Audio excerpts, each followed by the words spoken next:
Hey guys, tonight we begin with the surprisingly busy and occasionally ridiculous life of Paleolithic humans. What did cavemen actually do all day? Turns out, it wasn't just rock smashing and fire discovery montages. So before you get comfortable, take a moment to like the video and subscribe, but only if you genuinely enjoy what I do here. And let me know in the comments where you're tuning in from and what time it is for you.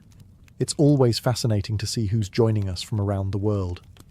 Now, dim the lights, maybe turn on a fan for that soft background hum, and let's ease into tonight's journey together. The average day for a caveman began at dawn, or slightly before, depending on how loud the wind was or whether someone nearby started coughing again. Most people slept on animal hides or directly on packed earth, sometimes with a layer of dried grass or leaves for padding. You probably slept near a fire. Not for ambience, for heat and to keep insects and predators away. Sleeping away from the group wasn't really an option unless you wanted to wake up missing a foot. Most people slept in small, tight groups, families, extended families, and whoever else was part of the local band. Privacy didn't exist. Everyone heard everything. The first thing you did after waking up was check the fire. If it went out, someone had to restart it. That could take time, patience, and a lot of rubbing sticks together. If it was cold out, which, depending on the season it often was, everyone would be cranky until it came back to life. Next, you might look over your tools and weapons. Spears, knives, scrapers, anything that could be used for hunting or protection. These had to be kept in good condition. Losing your tools meant losing your ability to get food, defend yourself, or process meat and hides. Some people in the group were better at this than others, and it wasn't unusual to borrow gear from someone more skilled, though they probably expected something in return. Children were usually the first to make noise. They'd start moving around, looking for something to eat or something to do, often both. Adults would slowly get up and begin preparing for the day. That could mean gathering water, checking nearby traps, or heading out to look for signs of animal movement. No one eased into the day. There was no time for that. Your daily goal was simple: stay warm, find food, and avoid injury. If you woke up in one piece, your fire was still burning, and nothing outside looked immediately dangerous, you were already ahead. In the Paleolithic era, personal hygiene existed, just not in the way we think of it today. Cleanliness was mostly practical, not aesthetic. You cleaned yourself when it started interfering with your ability to live, or when the smell became a group issue. Bathing happened, but it depended heavily on the season and environment. If there was a stream, people washed in it, when the water wasn't freezing. Otherwise, cleaning might involve wiping off dirt with leaves, handfuls of sand, or on rare luxury occasions, animal fat. That's right, fat could be used to scrub the skin, which sounds odd until you realise it also helped with warmth and insect control. Teeth were another story. There were no toothbrushes, but some people chewed fibrous sticks or bones to clean their teeth. Dental wear was common, especially since the Paleolithic diet involved tough meat, unprocessed grains, and sand particles from grinding stones that got into food. Cavemen didn't brush, but they also didn't eat candy, so cavities were rare. Tooth loss from injury or wear, however, was a different matter. Hair care was minimal. Hair was usually long, tied back, or simply ignored. Lice were common. Some groups used ash, dirt, or animal oils to reduce infestations. Others may have resorted to the always effective method of scratching a lot and hoping it goes away. There's also evidence from later prehistoric periods of primitive combs or grooming tools, so some effort was made. Eventually. Clothing didn't help matters. Animal hides weren't breathable, and they weren't washed often. If they smelled, people either got used to it or blamed the person sitting closest to the fire. Feet were mostly bare, or covered in wraparound hide shoes. As you can imagine, the smell of a prehistoric cave was distinctive. But here's the surprising part. Despite the lack of soap or showers, early humans adapted well. Their immune systems were strong, and their communities understood enough about cleanliness to avoid major outbreaks. In fact, people probably smelled about the same. So no one really noticed unless you did something extreme, like roll in a dead animal. Which, by the way, some people did, for camouflage, breakfast. There was no set time to eat. People ate when they could, what they could, and only if there was anything left over from the day before. If you woke up to find a bit of dried meat still hanging by the fire, congratulations, you'd won the prehistoric lottery. But most mornings didn't start that way. If last night's hunt had failed, or the food was already eaten, or stolen by a raccoon-like creature with ambition, then breakfast meant foraging. This might involve digging for roots, checking nearby berry bushes, or scanning the landscape for edible plants that hadn't already been claimed by animals or children. The choices were seasonal. Spring meant greens, summer brought fruits, and winter brought hunger. Protein was more unpredictable. Small animals like birds, rabbits, or insects were occasionally caught and eaten whole or roasted. Insects were a reliable protein source, even if nobody was particularly excited about it. If you found a termite mound or a handful of grubs, that might become the morning meal. They didn't taste great, but they didn't bite back either. Sometimes you'd share with others, especially within your own family group. But food was a resource, not a courtesy. If someone brought back breakfast, it meant they were either generous or in charge. Or both. Water was another priority. Streams, springs, and rivers were the main sources, if you were lucky. If not, puddles had to do. Boiling water wasn't a common practice yet, so most water was consumed raw and occasionally accompanied by bacteria, your gut either defeated or deeply regretted. Occasionally, there'd be a leftover from the last big hunt. Smoked meat, marrow from cracked bones, or dried strips of hide that were technically edible with enough chewing. These were valuable. People stored them high, wrapped, or hidden, though nothing could stop a determined child with a stick. So every morning was a new gamble. Maybe you'd find a few berries and a half-roasted squirrel. Maybe you'd find nothing. Either way, no one skipped breakfast on purpose. After breakfast, or the realization that breakfast wasn't happening, the next big task of the day was tool maintenance. Tools weren't just accessories, they were survival equipment. Without a good edge, you couldn't cut meat, scrape hides, or defend yourself. So, a surprising amount of the day was spent hunched over rocks, hitting other rocks, trying to get just the right shape. Welcome to Paleolithic tool-making, part craftsmanship, part trial and error, and entirely dependent on not smashing your thumb. The raw material of choice? Flint, or obsidian, if you were feeling fancy and lived near a volcano. These stones chipped predictably, which meant you could flake off sharp edges and create cutting tools. The basic starter pack included hand axes, scrapers, spearheads, and the very popular rock with a handle. There was no one-size-fits-all. Each tool had a purpose.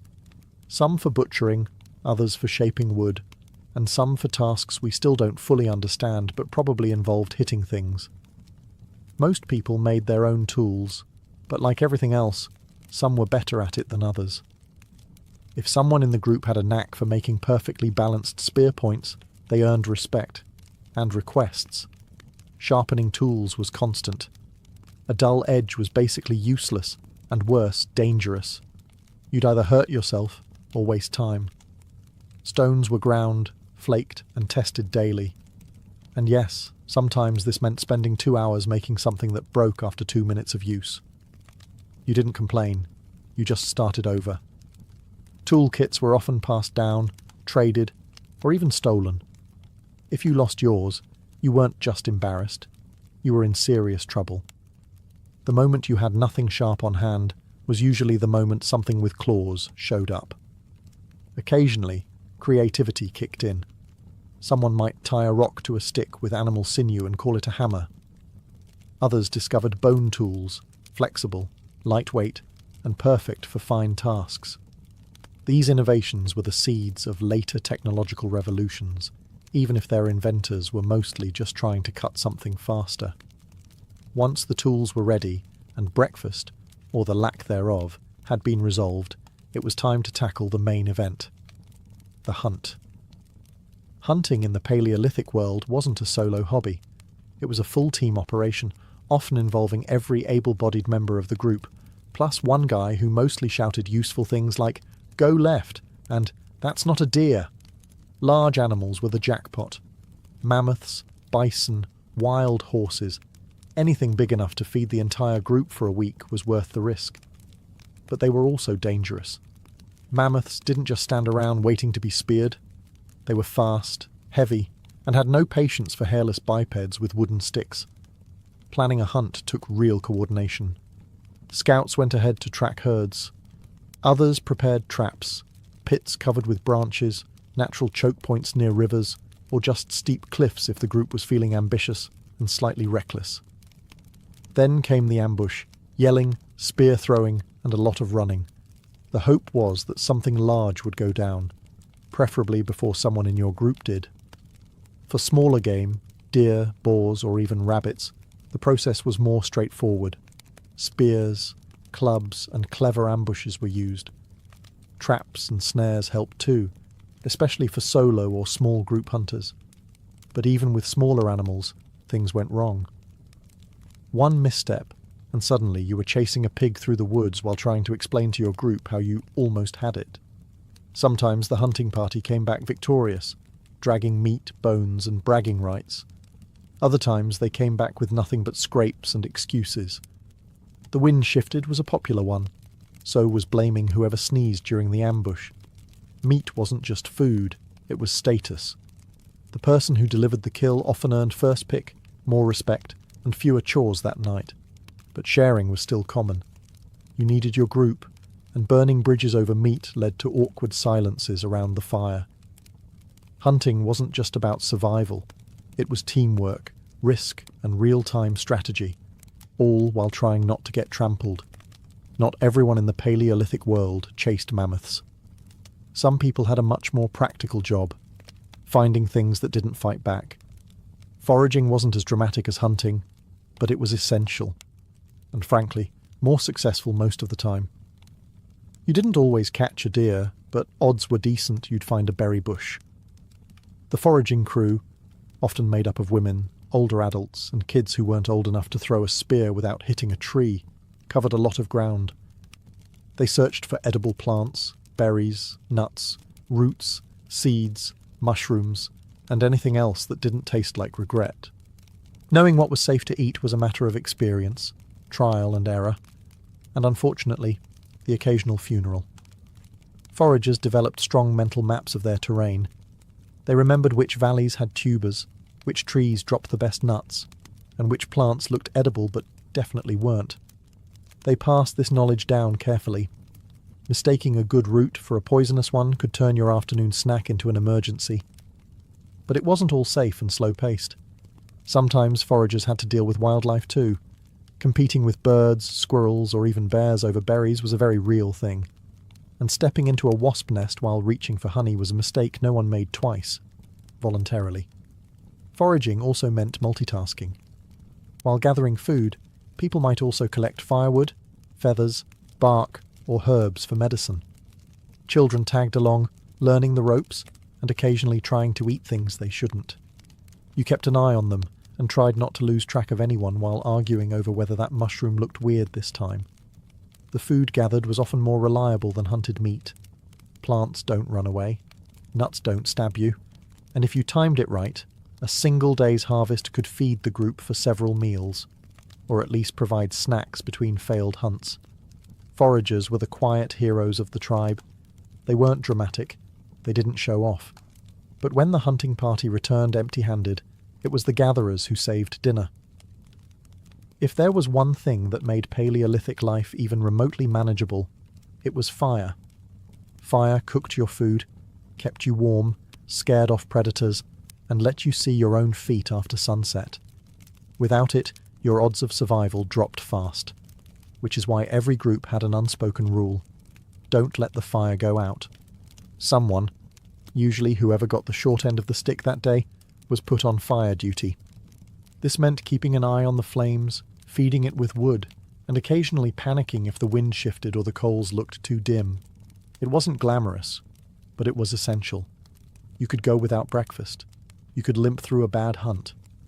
But if the fire went out? Now that was a group emergency. Starting a fire from scratch wasn't easy. It involved friction-based tools like fire drills or hand-spinning sticks over dry wood. If your hands were cold or your material damp, you could be there all day, hoping a tiny ember showed mercy. This is why many groups tried to keep a single fire going at all times, even when moving camp. In some cases, someone literally carried a glowing coal wrapped in moss or bark to keep the flame alive on the road. This person had one job, and the pressure was very real. Fuel collection was part of the deal too. Dry wood, kindling, animal dung, whatever burned without exploding was fair game. Children often helped, though they sometimes brought back things that looked flammable but absolutely weren't, like wet logs or half-buried mushrooms. Fire maintenance also had a social side. The fire was the centre of camp life. People sat around it, told stories, shared food, and argued about whose turn it was to keep watch. The fire pit was, in a way, the original living room, except if someone fell asleep on duty, it could freeze everyone to death. No one got praise for keeping the fire going. But if it went out, there were no excuses. Just a lot of angry looks and the sentence, "Guess who's making sparks tonight?" Contrary to popular belief, not every prehistoric person lived in a cave. Caves were great if you could find one. Natural shelter, wind protection, and built-in walls. But they weren't always available, especially if other groups or wild animals had already claimed them. So, like any determined human, early people built their own homes. Sort of. Construction in the Paleolithic era wasn't about aesthetics. There were no blueprints, no architects, and certainly no HOA regulations. The main goal was simple: keep the weather out and the people in. If you lived in an area without usable caves, you probably built huts or shelters from wood, bones, mud, grass, and whatever else was lying around. A solid framework of branches or mammoth ribs would be lashed together with animal sinew or vines, then covered with hides, bark, or packed dirt. The result? A lopsided structure that leaked slightly less than standing outside. Building was a group effort.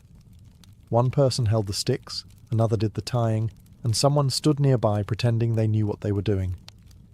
If it collapsed halfway through, nobody was surprised. You just picked it up and tried again, this time with extra stick.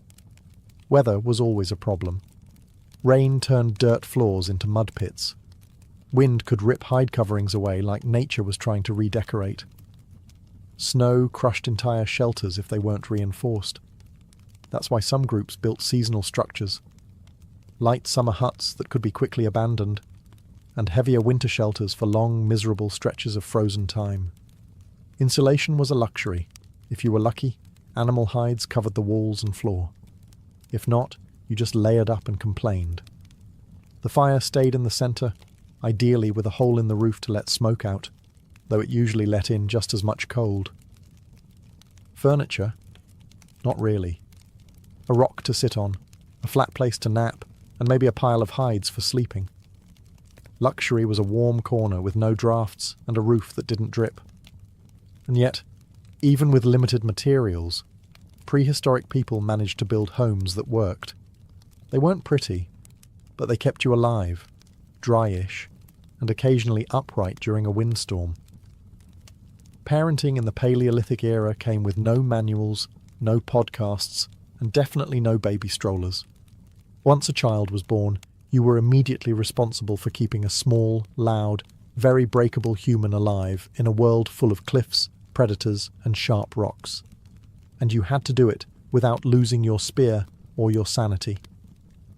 Childbirth itself was a community event. Painful, messy, and risky. If you survived it, congratulations. Now came the next challenge. Keeping your child warm, fed, and from sticking their fingers into the fire out of curiosity. Which they did, frequently. There were no diapers. Babies were swaddled in hides or plant fibre, and messes were just part of the job. You learned quickly to always set them down on rocks. Easier cleanup. Mothers usually breastfed for years, since there was no baby formula, and chewing meat for a toddler was not considered efficient. Discipline was practical. If a kid wandered too close to a cliff, you didn't give them a time out. You grabbed them by the leg and barked something like, "No fall!" The stakes were high, and safety rules had to be taught fast. Touching fire, chasing wolves, or trying to eat unknown berries were considered teachable moments, ideally before anything exploded, burned, or caused hallucinations. But Paleolithic parenting wasn't all danger. Kids played constantly, with sticks, stones, feathers, bugs, anything that looked remotely interesting. Play was how they learned. A child who liked throwing rocks might one day be the tribe's best hunter. A kid who sat still and watched the elders might become a shaman or healer. No one said, "What do you want to be when you grow up?" You just became something, depending on your survival skills and general luck. Older children helped with chores, gathering kindling, fetching water, chasing birds from drying meat. By the time they were 10, they were considered semi-functional members of society, still annoying, but now useful. There was no formal education, but children learned through observation, repetition, and trial by mud. They didn't have toys, they had nature, and nature didn't come with safety labels. After a long day of hunting, gathering, scraping, dodging wild animals, and parenting without sedation, early humans finally got to enjoy a bit of what we might call downtime. Of course, Paleolithic social life wasn't exactly wine tastings and brunch, but it was something. The heart of social activity was the fire. Once the sun dipped low and visibility dropped to "hope you don't trip over a sleeping dog," the group would circle around the flames, not for a party, but because it was the only source of warmth and light that didn't bite. Still, it served as the tribe's gathering point. Everyone came here to eat, talk, and unwind. Evening conversations weren't small talk about the weather. They were storytelling sessions. People shared the day's events, exaggerated hunts, and told tales about spirits, ancestors, or that one time someone fell into the river chasing a fish. Storytelling wasn't just entertainment. It was how knowledge was passed down. What to eat, what to avoid, where the good hunting spots were, all wrapped in stories complete with dramatic grunts and arm-waving. Music and dancing also made appearances, though it wasn't exactly coordinated. Someone would bang two stones together rhythmically, someone else might hum or chant, and suddenly 3 children would start spinning in circles because no one told them not to. Instruments included hollow bones, stretched hide drums, and literally anything that made a vaguely satisfying sound. Bragging was also a big part of social life. If someone had a successful hunt, they would mention it, repeatedly. If they made a sharp tool, they'd casually show it off while pretending not to care. Social status wasn't about wealth, it was about skills. Who could hunt? Who could lead? Who could keep the fire going without burning their own eyebrows off? And flirting? Oh, it happened. There weren't many options, so romantic gestures were often subtle. Sharing food, sitting closer to someone, or not laughing when they misidentified a pile of dung as a rare root. Relationships formed slowly, and usually with the quiet understanding that "you didn't throw a rock at me today" was a good sign. Courtship was subtle, practical, and usually involved more grunting than poetry. Still, early humans managed to figure out how to form partnerships, somehow, despite the complete lack of scented candles or deodorant. The first step in courtship was proximity. You lived in a small band of maybe 20 to 40 people, which meant your dating pool was basically whoever hadn't already been claimed by someone else or wasn't related to you. Not ideal, but there was no prehistoric version of Tinder, unless you count locking eyes while chewing the same piece of roasted squirrel. Flirting was quiet, and by today's standards, kind of strange. Sharing food was a big deal. If someone gave you the choicest piece of meat or a handful of berries they didn't technically have to part with, that was interest. Helping someone scrape a hide or carry water. Also a green flag. Early romance was based on effort, not eloquence. Appearance mattered, but only up to a point. You weren't judged on your outfit. Everyone wore some variation of fur and dirt. What counted was your ability to survive. A good hunter or skilled forager had a better shot at attracting a mate than someone who sat by the fire all day carving questionable-looking statues. Pair bonds were often long-term, but not always permanent. People stayed together for cooperation, raising children, sharing food, surviving bad winters. If it wasn't working, a quiet separation occurred. No paperwork, just fewer shared tasks, and more awkward silences during group meals. Sexual relationships were probably more flexible than modern assumptions allow. Some anthropologists suggest that early humans were less possessive than later agricultural societies. Group dynamics, survival needs, and mobility often shaped relationship norms more than personal jealousy. And, of course, there were no love songs, just quiet companionship, a shared blanket, and the mutual understanding that neither of you wanted to get eaten alone. It may not have looked romantic, but it worked. Paleolithic couples built families, raised children, and made it through storms, all without once arguing about who forgot to do the dishes, mostly because there were no dishes. Despite the constant need to hunt, gather, and not die, early humans still found time for something uniquely human: art. And while they didn't have galleries, museums, or the phrase "that's very abstract," they did have walls. Big, cold cave walls. And apparently those were just begging for decoration. The earliest known cave paintings date back over 30,000 years, with famous examples found in places like Lascaux and Chauvet in modern-day France. These weren't random doodles. They featured animals like bison, deer, horses, and mammoths, often drawn with surprising accuracy and motion. Some had lines showing movement, others had dots, handprints, or symbols whose meaning we still haven't cracked. What tools did they use? Nothing fancy, just natural pigments like charcoal, ochre, and manganese, crushed minerals mixed with water, fat, or spit. For brushes, they used fingers, sticks, chewed-up ends of plants, or hollow bones to spray pigment across their stenciled hands. Yes, prehistoric people invented airbrushing long before it showed up on motorcycles. Why did they paint? No one knows for sure. Maybe it was storytelling. Maybe spiritual beliefs. Maybe someone just had an eye for composition, and no one told them to stop. Some anthropologists believe the art was connected to hunting rituals, a way to summon success, or pass on knowledge about which animals to chase and which ones to avoid. The artists probably worked by firelight, deep inside caves, in places no one lived, meaning they were making art just to make it.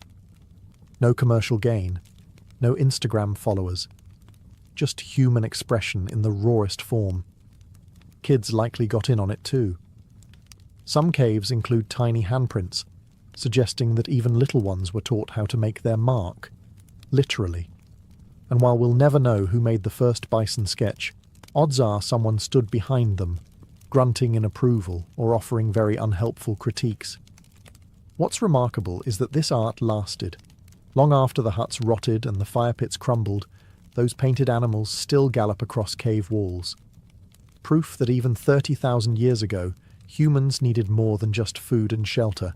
They needed to create. Also, maybe they just really liked bison. Getting sick or injured in the Paleolithic era was a bit like rolling dice with the universe. Only the dice were made of bone and had mostly bad sides. There were no hospitals, no antibiotics, and definitely no urgent care. If you broke something, cut yourself, or developed a mysterious rash, the best-case scenario was that your body handled it. The worst-case scenario, well, everyone gathered awkwardly around your fire and hoped it didn't look contagious. Medical care existed, but it was basic. Extremely basic. Early humans likely had some understanding of plants that reduced pain or inflammation. Chewed bark, roots, or crushed herbs might have served as primitive medicine. Willow bark, for instance, contains salicylic acid, the active ingredient in aspirin. So somewhere out there, a Paleolithic person was the first to discover pain relief by gnawing on a tree. For wounds, treatment often involved cleaning the area with water or antiseptic plants, if known, wrapping it in animal hide or moss and then watching it closely. Infection was the real killer, not the injury itself. There were no sterile bandages. If the wound got red, hot, and started to smell, well, that was the smell of bad news. Broken bones? Sometimes they healed, sometimes they didn't. There's archaeological evidence of prehistoric skeletons with healed fractures, suggesting that care was given and rest was enforced. But there were also people who clearly kept moving on bad limbs, because there wasn't much choice. Toothaches were another issue. Teeth wore down from constant chewing of tough meat and grit-filled plants. Cavities weren't common, but tooth decay and jaw infections did happen. The solution? Removal, with a rock, and no anesthesia. Shamans or medicine people may have served as early doctors, part herbalist, part spiritual guide, part person who was willing to touch pus. They used rituals, chants, and substances we might now consider mildly hallucinogenic. Was it science? No. Did it work? Sometimes. The truth is, medical care back then was a combination of trial, error, and survival instincts. You got rest, you got attention, and sometimes you got lucky. And if you didn't, your spot by the fire went to someone else by nightfall. In the Paleolithic world, there were no wagons, no wheels, no roads, and absolutely no concept of catching a ride. If you wanted to go somewhere, you walked. That was it. Travel wasn't a convenience, it was a physical commitment. Whether you were moving camp, following game, or avoiding the neighbours who kept stealing your firewood, it always meant using your own 2 feet. Mobility was essential. Paleolithic groups were typically nomadic, moving as needed based on seasons, food availability, and possibly just to escape the smell of the old camp. Campsites didn't come with leases. Once the local resources were used up or the mammoths moved on, the people followed. Trips could be short, a day's walk to a nearby hunting ground, or much longer, spanning dozens of miles over several days or even weeks. Everything had to be carried.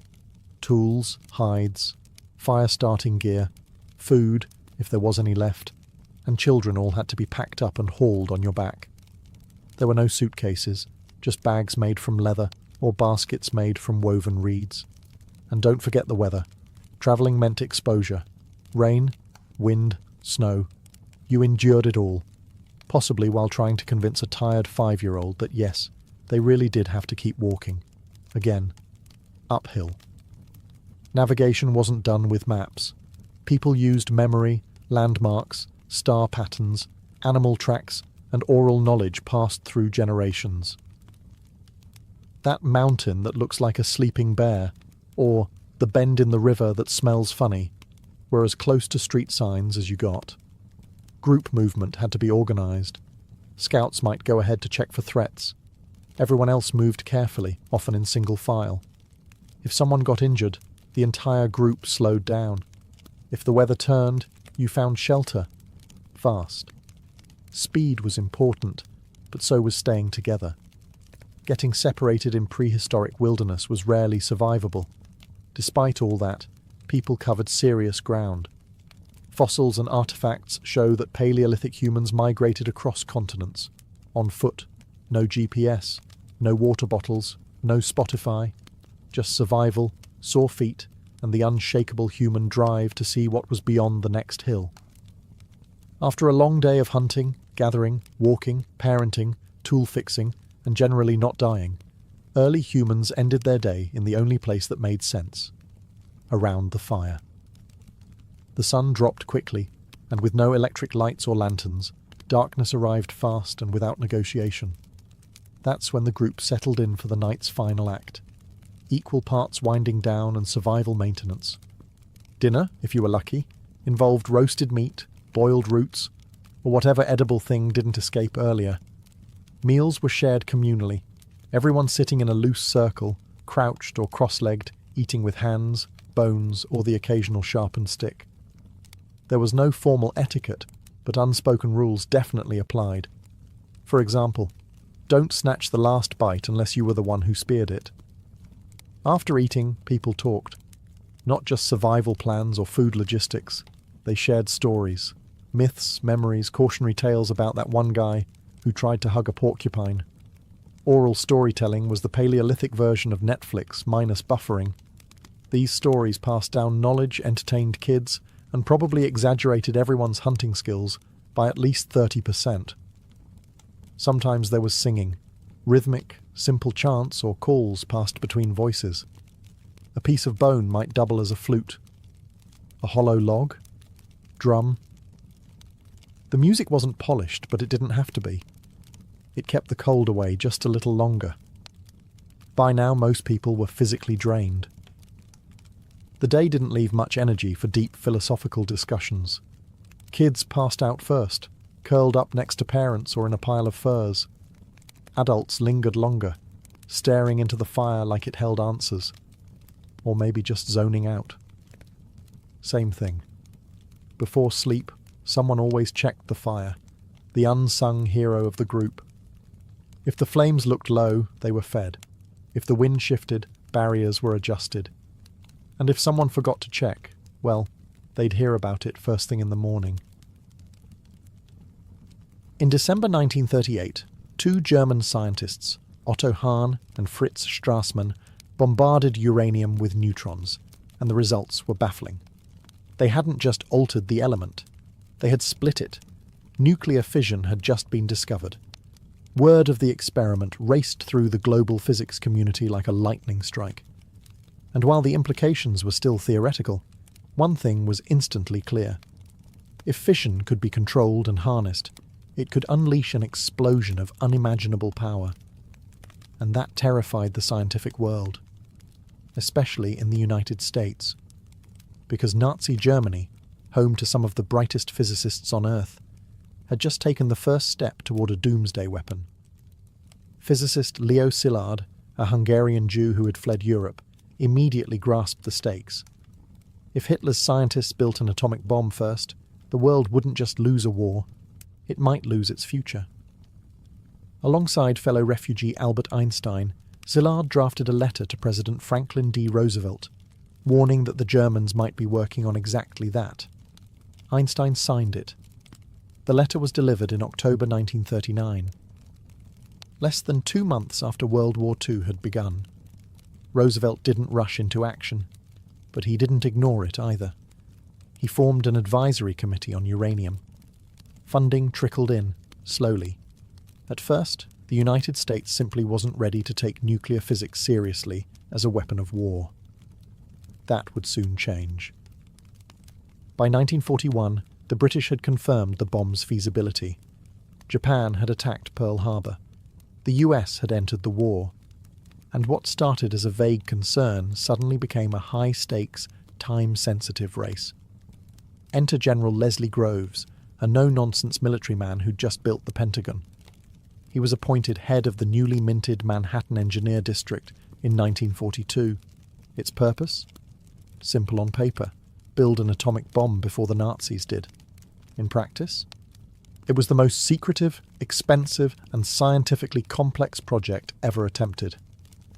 Groves brought in a young, flamboyant, theoretical physicist to lead the science. J. Robert Oppenheimer. Brilliant, controversial, idealistic. A man who could calculate particle probabilities and quote Sanskrit poetry in the same breath. Together, they launched what would become known as the Manhattan Project, a $2 billion gamble that would forever change the nature of warfare and the fate of the world. The Manhattan Project wasn't just a lab experiment, it was an empire. To pull off the impossible, the US government created an entire hidden civilization, stretching across the country, shrouded in secrecy. No one outside the project knew its real purpose. Most of the people inside didn't either. At the heart of this secret world were 3 main sites. First, Los Alamos, New Mexico, a dusty mesa chosen for its remoteness. This would be the brain of the project, where theoretical physics met practical engineering. Here, Oppenheimer assembled a dream team of scientists. Niels Bohr, Richard Feynman, Enrico Fermi, and dozens of others. Many were European émigrés fleeing fascism. Some had no idea what they were truly building. Second, Oak Ridge, Tennessee, where entire factories, as long as several football fields, were built from scratch.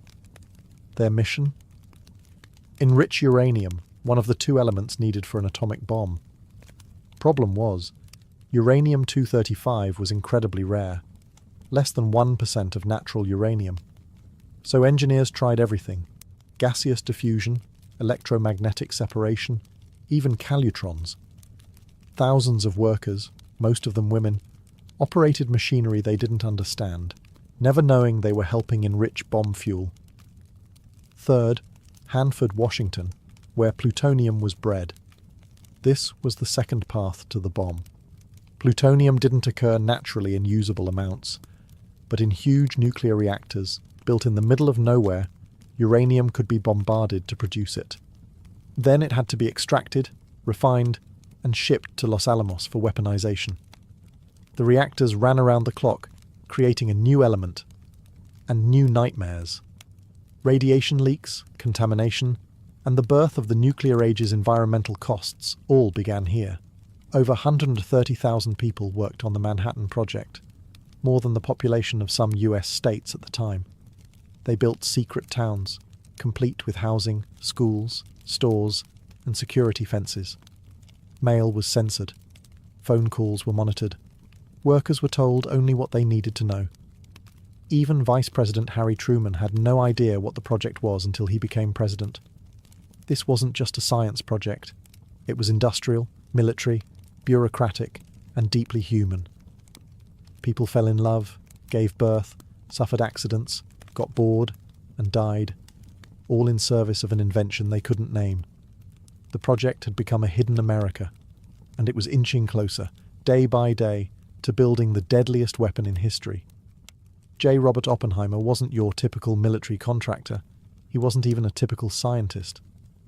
Brilliant, erratic, aristocratic, and deeply philosophical, Oppenheimer spoke 6 languages, quoted the Bhagavad Gita, and smoked constantly. He had a sharp tongue, fragile health, and an uncanny ability to solve theoretical puzzles that stumped everyone else. To many, he seemed more poet than physicist, but under pressure, he was the glue that held Los Alamos together. Appointed scientific director of the Manhattan Project by General Groves, Oppenheimer quickly proved he was more than just an academic.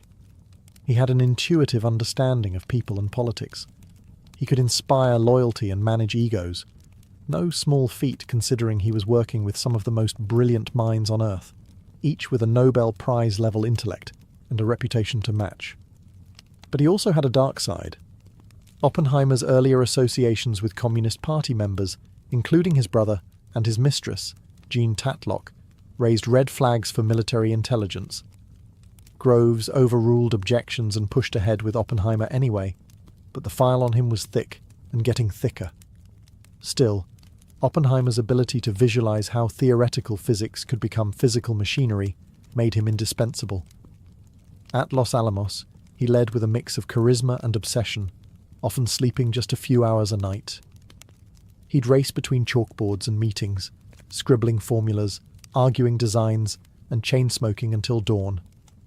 He was at the center of everything: atomic configurations, bomb casing designs, neutron reflectors, even the seating charts at briefings. He was also painfully aware of the consequences. Oppenheimer believed beating the Nazis to the bomb was morally necessary. But as the war in Europe neared its end, and Germany's nuclear program collapsed, he grew uneasy. The bomb was no longer just a defensive weapon.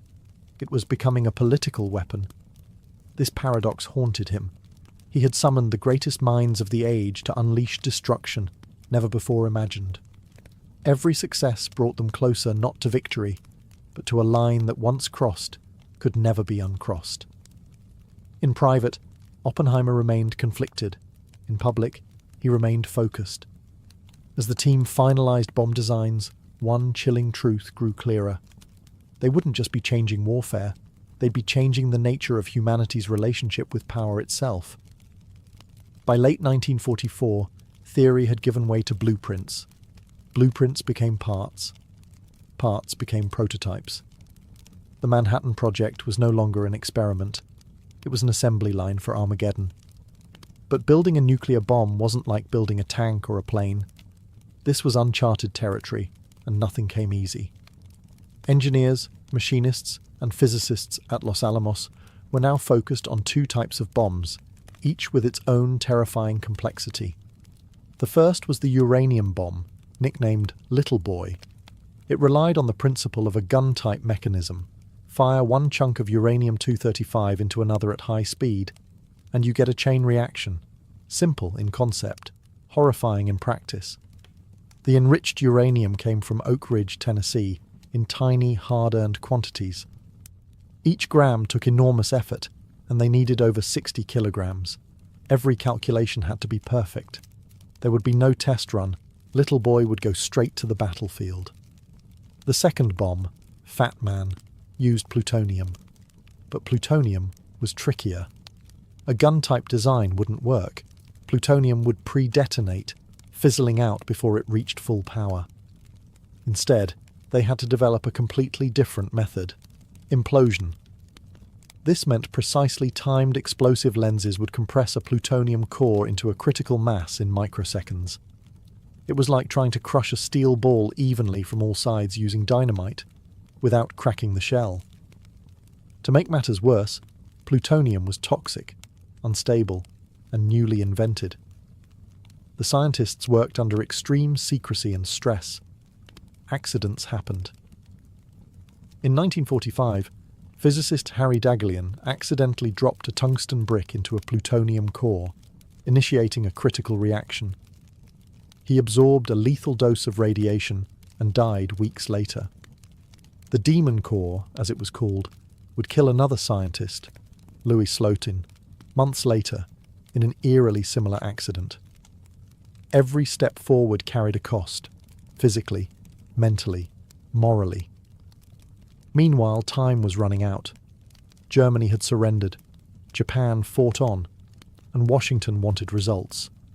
The scientists at Los Alamos knew what they were making, but not where it would go or who it would kill.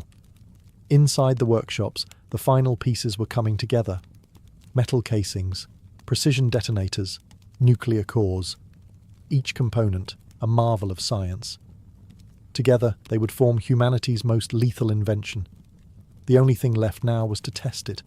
Not in theory, not in simulation.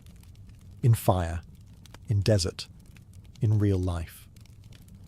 On July 16, 1945, at precisely 5:29 a.m., the New Mexico desert turned into the birthplace of the nuclear age. The test was codenamed Trinity, and it was the first detonation of a nuclear device in human history. The bomb they tested was a plutonium implosion design, the same type as Fat Man. It had never been tested before.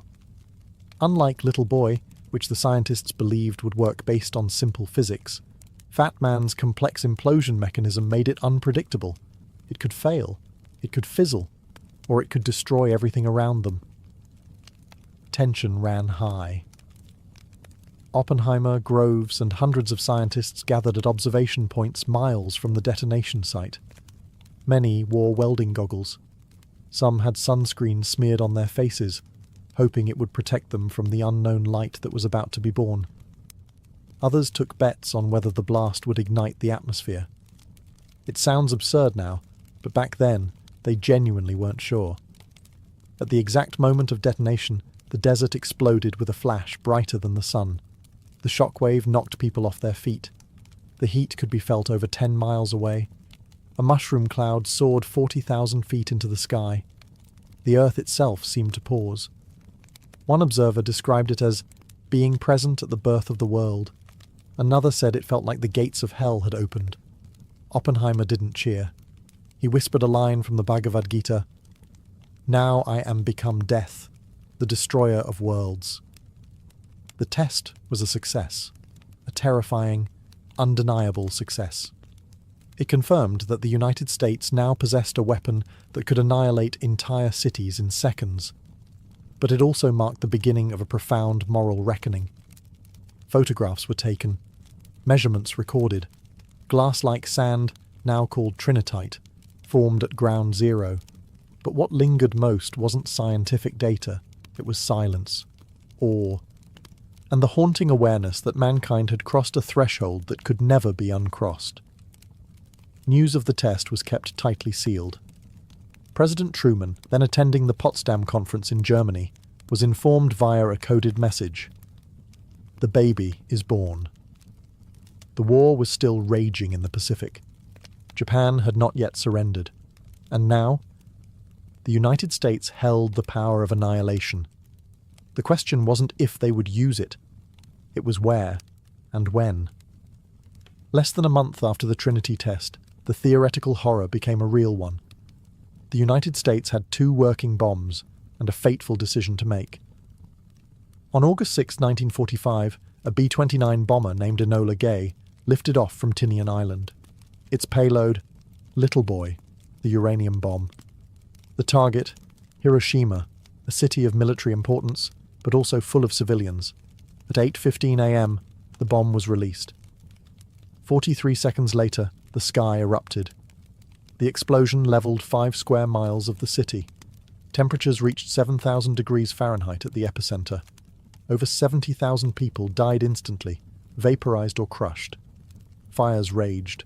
Survivors, burned and blinded, stumbled through a nightmare landscape of twisted steel and ash. In the following weeks, tens of thousands more would die from radiation sickness, injuries, and trauma. The world had never seen destruction like this. And yet, the war continued. Japan's leaders hesitated. Some wanted surrender, others wanted terms. The US, interpreting silence as resistance, prepared a second strike.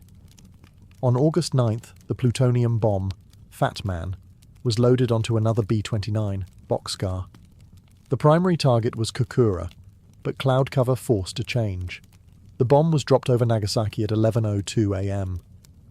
The terrain of Nagasaki limited the blast somewhat, but the destruction was still catastrophic. Around 40,000 people died instantly. The blast obliterated factories, homes, temples. Once again, thousands more would succumb in the following days from burns, trauma, and radiation. Within hours, the Japanese cabinet convened in chaos. The emperor himself, Hirohito, intervened. For the first time in history, a Japanese emperor spoke directly to his people, announcing unconditional surrender. The war was over. But the debate had just begun. Did the bombs end the war, or did they usher in something worse? Were they necessary, or a horrific show of force? Some scientists had begged for a demonstration instead of a city strike. Their pleas were ignored. Others, like General Groves, felt no remorse at all. The world had entered a new reality, one where peace was enforced by the threat of absolute destruction. The bomb had done its job, militarily, but morally, philosophically, spiritually? Those questions would echo for generations. What was undeniable? In 2 flashes of light, the 20th century had split. There was the world before the bomb, and everything that came after. The mushroom clouds had barely settled before the world, and especially those involved, began to wrestle with what had just happened. At Los Alamos, the celebrations were muted. Yes, the bomb had worked. Yes, the war was over. But the scale of devastation stunned even those who had built it. Photos of charred bodies and flattened cities reached the laboratories. Survivors' stories trickled in. Scientists who once poured their genius into making the weapon now stared into an ethical abyss. Many felt they'd unleashed something far bigger than they understood. Oppenheimer, in particular, was shattered. Though once the charismatic heart of the Manhattan Project, he was now a man haunted. In a meeting with President Truman shortly after the war, he reportedly said, "Mr. President, I feel I have blood on my hands." Truman, according to his staff, was disgusted. He later called Oppenheimer a crybaby scientist. But the ethical crisis wasn't confined to one man. Scientists like Leo Szilard and James Frank circulated petitions urging transparency and international control of nuclear weapons. They warned that secrecy and unchecked arsenals would lead to an arms race. Their reports were ignored. Instead, the US tightened control over nuclear research. The Atomic Energy Commission was formed. The Cold War began to simmer, and the Soviets, already aware of the Manhattan Project thanks to extensive espionage, were racing to build a bomb of their own. Meanwhile, many Manhattan Project workers, especially those at Oak Ridge and Hanford, began to learn, often for the first time, what they had been a part of. Some were proud, others were horrified. The public too was split.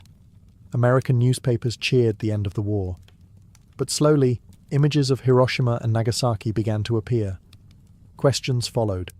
Could Japan have been forced to surrender another way? Were both bombs necessary? Was this justice or vengeance? And then came the reality of radiation. Survivors of the bombings, hibakusha, as they came to be known, suffered burns, cancers, miscarriages, and lifelong stigma. Fallout studies began. The long-term toll wasn't just physical, it was generational. DNA damage, birth defects, psychological trauma. The war had ended, but the consequences were only beginning. The Manhattan Project had achieved its goal, but left behind a legacy of sorrow, secrecy, and ethical confusion that would define the nuclear age. Science had broken through a barrier, but humanity hadn't caught up. While the bomb was being built in secret deserts and hidden labs, it wasn't as secret as the US government had hoped. Even as America celebrated its newfound atomic dominance, cracks in its security had already begun to widen, and Soviet agents had already slipped through. The Manhattan Project had been compromised from nearly the beginning. Thanks to Soviet espionage networks, the USSR knew about the bomb long before it was dropped. Key scientists, including Klaus Fuchs, a theoretical physicist working at Los Alamos, were quietly funneling details of the weapon's design straight to Moscow. Fuchs's information was so precise that Soviet engineers later admitted they used his data as a template when building their own bomb. He wasn't alone. Julius and Ethel Rosenberg, American civilians with communist ties, were accused of passing atomic secrets to the Soviets. Their eventual trial and execution in 1953 shocked the nation and became one of the most controversial episodes in Cold War history. Whether they were scapegoats or genuine traitors remains debated, but the message was clear. The nuclear genie was out, and no longer in just one country's hands. The Soviet Union detonated its first atomic bomb in 1949, just 4 years after Hiroshima. It was faster than most American officials had expected. The world was now a multi-nuclear landscape, and the arms race was officially on. America's monopoly on ultimate destruction had lasted less than half a decade. What followed was a new kind of warfare, not of bullets, but of brinkmanship. Nations now held weapons that could annihilate cities with a single strike. The logic of conflict shifted. Victory no longer meant who had more troops. It meant who could survive a nuclear first strike or deliver a deadlier one in return.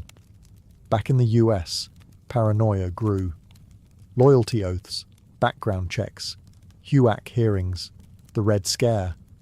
Scientists who had once been hailed as national heroes found themselves accused, blacklisted, and interrogated. Oppenheimer himself, the father of the bomb, was stripped of his security clearance in a humiliating hearing that exposed how deeply the political climate had changed. The bomb had won a war, but it had also ignited a new one. Colder, more psychological, and infinitely more dangerous. From the labs of Los Alamos to the gulags of Siberia, a new era had begun, one where silence, suspicion, and surveillance reigned. And the threat of total annihilation would never be far behind. The Manhattan Project ended in 1946, but its impact never did. It reshaped the world, scientifically, militarily, politically, and morally. It was, in many ways, the birth of the modern era. On one hand, the project marked an unprecedented scientific achievement. It proved that theoretical physics could shape global events, that pure research could transform into raw power. The same principles that split atoms would go on to power nuclear energy, guide space exploration, and advance medicine. Nuclear physics became a cornerstone of modern science. On the other hand, it introduced a permanent shadow over humanity. The invention of nuclear weapons didn't just end a war, it redefined peace. For the first time in history, humans had created something that could wipe themselves out entirely. That terrifying possibility has hovered over every international conflict since. The concept of mutually assured destruction became the twisted backbone of Cold War diplomacy. Two superpowers, armed to the teeth, locked in a stalemate where pulling the trigger meant the end of civilization. The Manhattan Project also sparked a global arms race. The US, the Soviet Union, then Britain, France, China, India, Pakistan, Israel, unofficially, and later North Korea, each developed their own bombs. What began as a desperate gamble to stop Nazi Germany became a blueprint for global militarization. And yet, for all its devastation, the bomb has only been used in war twice. That fact alone is both chilling and remarkable. It suggests a paradox. The bomb is the ultimate weapon, and its horror may be the very reason it hasn't been used again. Culturally, the Manhattan Project left scars. In film, literature, and philosophy, it forced a confrontation with the limits of progress. Could science exist without conscience? Could knowledge be separated from responsibility? Figures like Oppenheimer remain icons of that dilemma, neither villain nor hero, just human, caught between brilliance and guilt, ambition and regret. In 1965 he reflected, "In some sort of crude sense, which no vulgarity, no humour, no overstatement can quite extinguish, the physicists have known sin." Today, the legacy of the Manhattan Project lives on, in weapons stockpiles, in non-proliferation treaties, in climate of deterrence, and in the uneasy peace that nuclear fear enforces. The bomb ended a world war, but it began something else too, a permanent, fragile era, where the fate of the world can hinge on the press of a button. In ancient Mesopotamia, what you wore wasn't just about covering your body. It was about broadcasting your identity. Your class, occupation, gender, and even your closeness to the gods were reflected in your clothing. Fashion here was an elaborate code, and everyone, from priest-kings to slaves, was expected to follow it. The earliest civilizations in Sumer, Akkad, Babylon, and Assyria developed distinct clothing hierarchies. For men, garments ranged from simple skirts made of wool or flax to long, elaborately fringed robes. These robes were symbols of status. The more layers, pleats, and embroidery you had, the more powerful you were perceived to be. Royalty and nobility often favoured cloaks dyed with expensive pigments, deep reds, purples, and indigos extracted from rare minerals and plants. These dyes weren't just visually striking. They were costly to produce, so wearing them shouted wealth and authority. Women's clothing was no less symbolic. Elite women wore finely woven gowns that wrapped diagonally across the body and often left one shoulder bare. Decorative fringes along the hems were a recurring feature. Jewellery was essential. Gold necklaces, lapis lazuli earrings, and carnelian beads were used not only to enhance beauty, but to signify divine favour or aristocratic lineage. Bracelets, anklets, and hairpieces reflected both spiritual beliefs and marital status. Even hairstyles were strategic. Mesopotamian men took pride in their beards, which were curled, oiled, and sometimes crimped into intricate patterns. Beards were not just facial hair. They were a badge of masculinity and wisdom. Women, meanwhile, styled their hair in buns, braids, and elaborate rolls. Wigs were worn by both sexes on ceremonial occasions, or by the upper classes to show refinement. Perfumes and cosmetics added the final layer. Oils scented with myrrh or cedar were commonly used to anoint the skin. Eye makeup, often kohl, was applied not only for beauty, but for protection against evil spirits and the sun's glare. And let's not forget shoes, or the lack thereof. Most Mesopotamians went barefoot, but elites sometimes wore sandals made of leather or even silver, purely for ceremony. In Mesopotamia, fashion wasn't frivolous. It was deeply functional, symbolic, and enforced by religious and political institutions. What you wore could elevate you or condemn you. Even 5,000 years ago, people knew appearances weren't just skin deep, they were destiny. In ancient Egypt, fashion served a divine function. What you wore didn't just signal wealth or taste, it reflected your connection to the gods. Clothing was about purity, power, and eternal style. And in a land where life and death were closely intertwined, your wardrobe had to be fit for both this world and the next. Linen was king.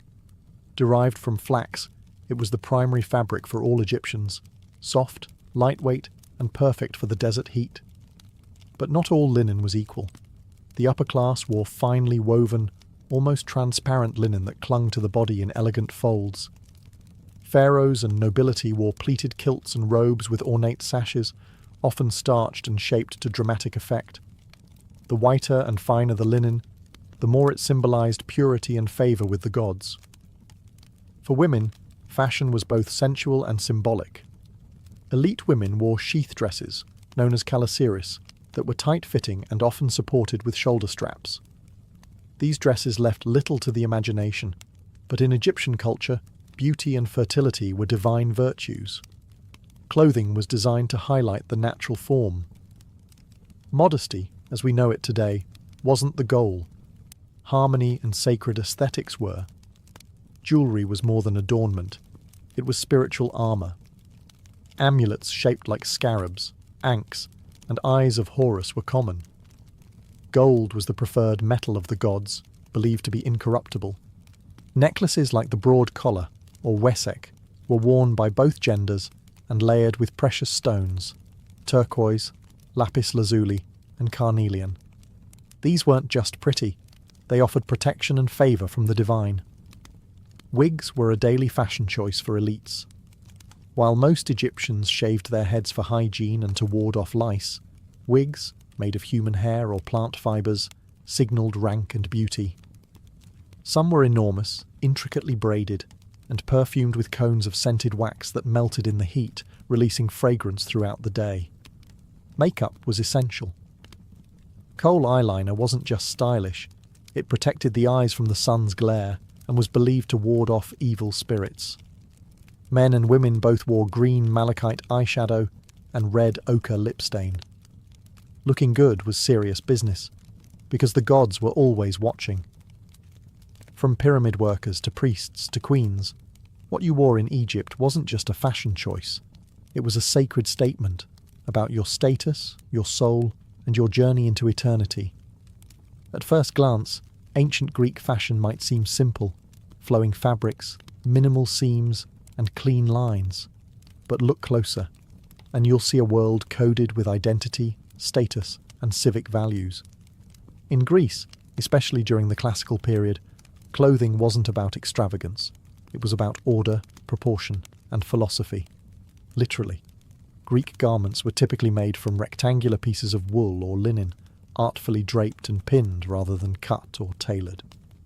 The most iconic outfit was the chiton, a tunic fastened at the shoulders and belted at the waist.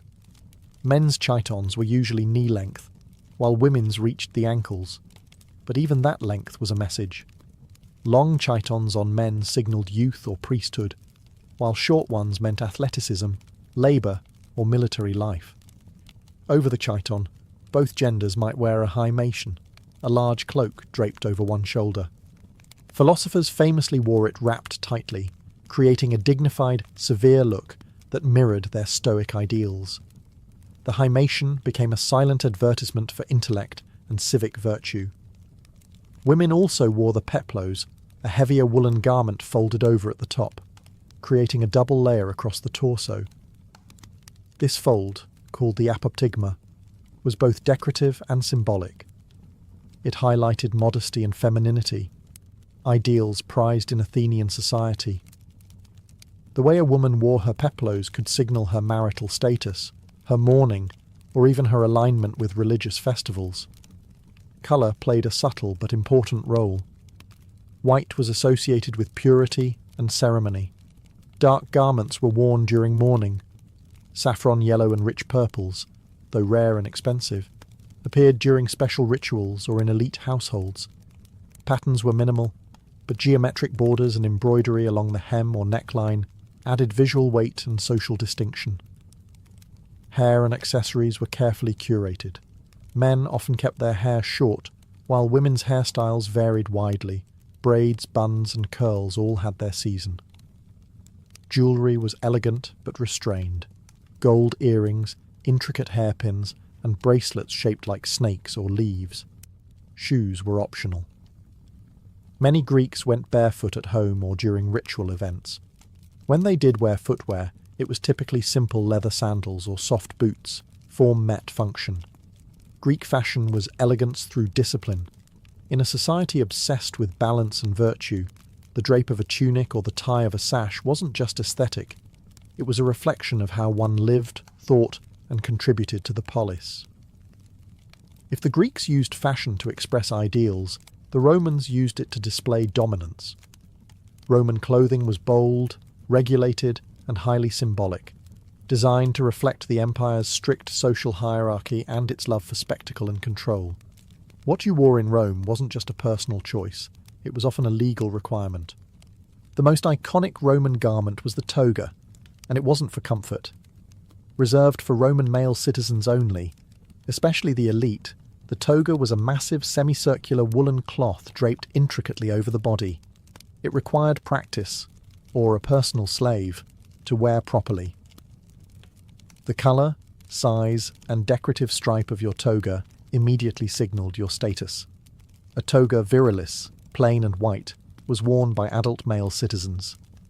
A toga praetexta with a purple border was for magistrates and high-ranking boys. The fully purple toga picta, embellished with gold, was reserved for generals in triumphal processions and, eventually, emperors. To wear the wrong toga could result in public disgrace, or worse. Underneath, men wore a tunica, a simpler knee-length garment belted at the waist. Slaves wore rough, undyed tunics. Freedmen might wear striped versions to distinguish their new, albeit limited, status. Senators had a purple stripe called a latus clavus down the front. Fashion in Rome wasn't about individualism, it was about knowing your place. Roman women, meanwhile, wore the stola, a long flowing dress often paired with the palla, a shawl that could cover the head in public.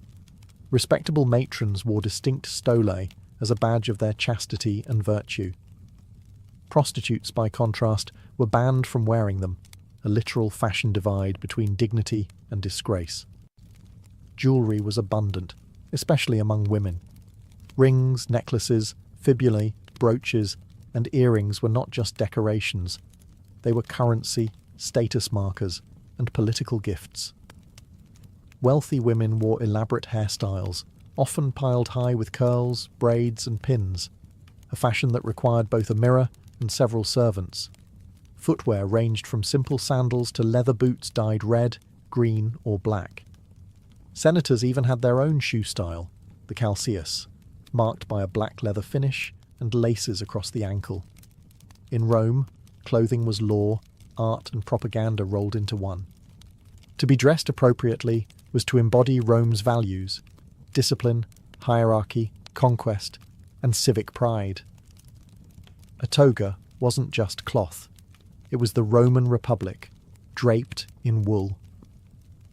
In the Achaemenid Persian Empire, fashion was nothing short of regal theatre. From Darius the Great to Xerxes, Persian rulers dressed not merely to impress, but to intimidate. To see a Persian nobleman walk into a room was to witness a human jewel box, shimmering in embroidered silks, gold ornaments, and divine iconography. Clothing here was about power, but also about cosmology. Unlike the more minimalist Greeks, Persians embraced vivid colours and luxurious textures. Silk, which reached Persia via early trade routes, was reserved for the elite. Embroidery was everything. Tunics and robes were heavily decorated with gold thread, mythical animal motifs, and elaborate patterns symbolising fertility, protection, and divine favour. The more detailed your garment, the higher your position, and the closer your aura was to the king. Men typically wore long-sleeved tunics with trousers underneath, innovative for the time. Unlike other ancient societies where robes dominated, Persians adopted fitted pants for both practicality and fashion. It was revolutionary, and would later influence Greek, Roman, and even medieval dress. A wide, ornate belt often cinched the tunic at the waist, while layered cloaks draped across the shoulders added weight and formality. Women's fashion was equally refined, though more modest by design. Long dresses with fitted bodices and multiple layers of fabric were common, along with wide sleeves and veils. Jewellery was abundant: gold necklaces, gemstone bracelets, and intricately carved rings. Perfume and cosmetics also featured heavily. Women wore rouge, kohl eyeliner, and scented oils stored in elegant alabaster jars. Headgear was critical. The tiara, or kidaris, a tall, pointed headdress, often decorated with pearls or embroidery, was a signature of Persian royalty. Even lower-ranked courtiers wore embroidered caps or turbans as a sign of affiliation and loyalty to the king. The more elaborate your headgear, the closer you were to the throne. Colours had meaning too. Deep blues and purples were reserved for royalty and high nobility. White represented purity and was often worn by priests during sacred rituals.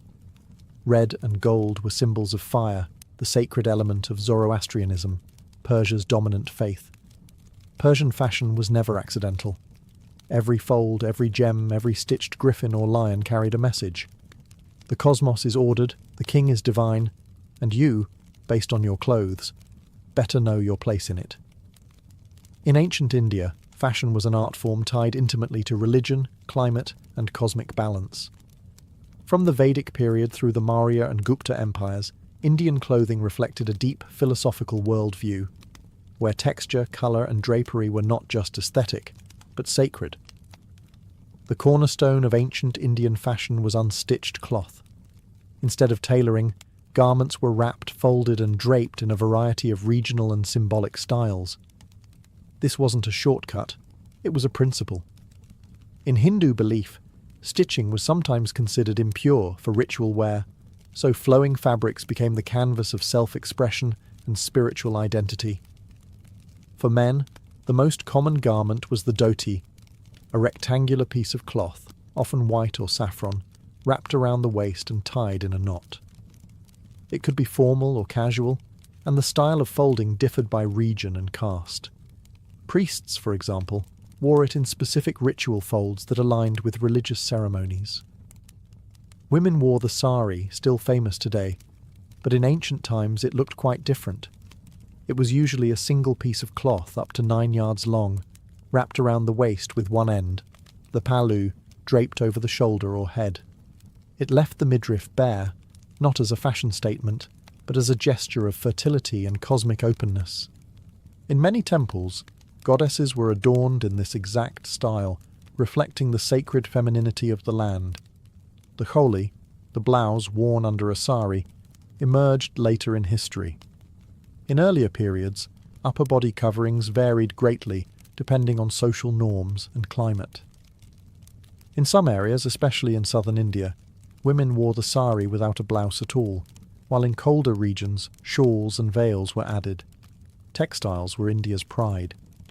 Cotton was first cultivated here, and Indian weavers mastered techniques like block printing, resist dyeing, and fine spinning. The muslin of Bengal was so delicate it was called woven air. Silk, too, was a staple of royal and sacred attire, especially in Buddhist and Jain traditions. Jewellery was worn by all classes: necklaces, bangles, anklets, nose rings. Each piece had astrological, spiritual, or marital meaning. Even children wore talismans to ward off evil. In ancient India, fashion was not bound by fast-changing trends. It was a living philosophy, soft, unstitched, layered in meaning, and always attuned to the divine. In ancient China, fashion was far more than decoration. It was a living system of ethics, cosmology, and imperial order. Whether during the Shang, Zhou, or Han dynasties, what you wore was a reflection of your social role, your harmony with the universe, and your relationship to the emperor.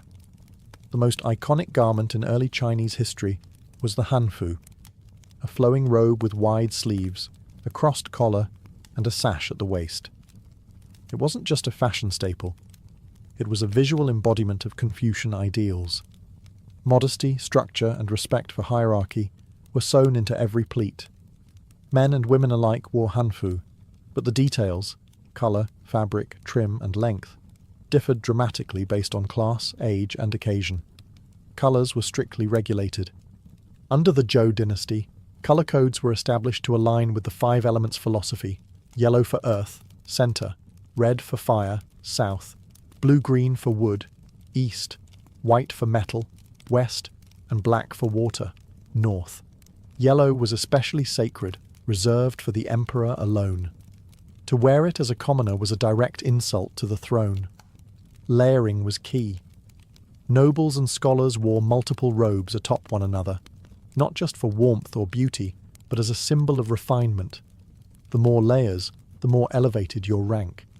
Peasants, by contrast, wore simple tunics made of hemp or coarse wool, belted at the waist, with trousers or leggings. Silk was strictly the domain of the upper class, until its production expanded centuries later. Women's attire varied, but generally echoed the hanfu silhouette, with added sashes, flowing skirts, and elaborate hairpins. Hair was always styled with care, long and pinned up, often with jade combs, gold ornaments, or floral motifs. The higher and more intricate the hairstyle, the greater the refinement. Hair left loose in public was considered improper for women past childhood. Accessories were laden with meaning. Jade, in particular, was seen as the stone of immortality and virtue. Pendants carved with dragons, phoenixes, or clouds symbolized blessings and moral strength. Even shoes had codes. Pointed tips or elevated soles distinguished the refined from the rustic. In ancient China, fashion was harmony in fabric form. It reflected the natural order, expressed human dignity, and upheld the invisible scaffolding of the empire. To dress properly wasn't just courteous. It was a civic and spiritual duty. To Romanize, the fashion of Celtic and Germanic tribes was wild, impractical, and savage. But to the people who wore it, their clothing wasn't just practical. It was powerfully expressive. Tribal dress reflected warrior culture, kinship, spiritual belief, and a love for bold identity.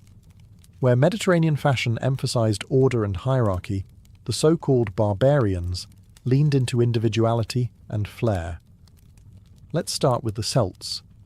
Spread across Gaul, the British Isles, and parts of Central Europe, Celtic men and women wore brightly coloured woolen garments, often dyed with natural pigments from plants and minerals. Patterns were a big deal. Plaids and checks weren't just decorative, they were tribal identifiers. Each region or clan had its preferred style, centuries before Scotland's tartan system developed.